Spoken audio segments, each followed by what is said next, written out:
Hi everyone, welcome back to my channel. My name is Za'Kameleon, and for today's video I'm going to be showing you guys how I make sugar wax at home.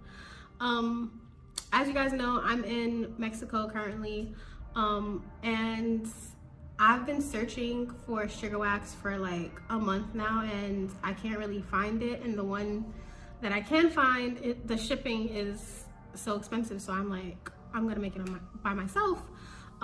So I've been searching on YouTube for a while now on how to make sugar wax at home, and I couldn't really find a lot of videos, but I did find one video on how to make it without a thermometer. Most of the videos that I found, you need a thermometer to make it, and I don't have one currently. So I'm going to make one without a thermometer. So I'm going to show you guys how I do that in this video. So keep on watching if you'd like to see how to make sugar wax. So for this video, you're going to need sugar, obviously, and you're going to need a bowl of cold water. That's going to be for once the sugar is cooking and stuff, so you can test it to see if it's the consistency that you want it to be. I put a drop of ice in it. Well, I put 2 ice cubes in it, but one of them melted already. But yeah, you basically need cold water for that. I also have lemon juice. I have about 1.5 lemon, and I'm also going to add water to the mixture.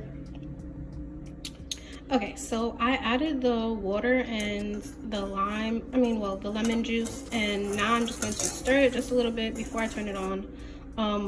Whenever you take your spoon out, you want to rinse it off so that you don't cause any crystallization in the mixture as it's boiling. So you want to bring your sugar to a boil. If it starts boiling over, you can just lower the heat a little bit, but you want to have it a nice consistency. You can stir it and stuff. Make sure every time you stir it, you rinse off your spoon so you don't make the sugar wax crystallize.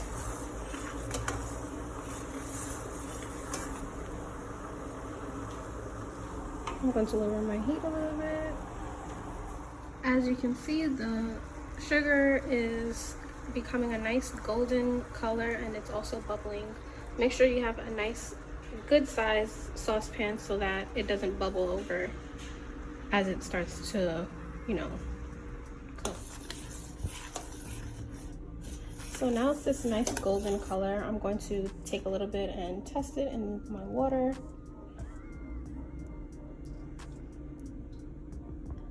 So you want to be able to have it this consistency. You should be able to press it